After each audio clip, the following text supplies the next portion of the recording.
பாத்தீங்கன்னா நம்மள இப்ப ஒரு காட்டு என்ன தாக்குது. மூஞ்சில குத்திருப்பாண்டா. உடஞ்சு போயிட்டா டேய் மச்சான் அப்படியே லைட் விட்டுக்கிட்டே இரு.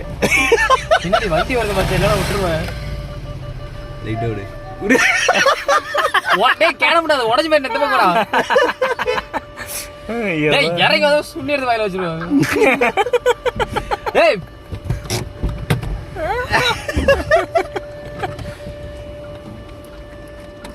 தண்ணி ஊத்தி விடுறா.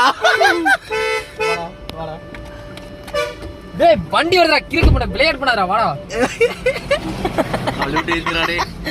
டேய் கண்ணாடி க்ளோஸ் பண்ணிக்க, இல்லைன்னா வந்து ஏதாவது பண்ணுவான்டா. மண் அடிச்சானா மச்சான், நீ வேகமா போய் டர்ன் கட் பண்ணிக்க.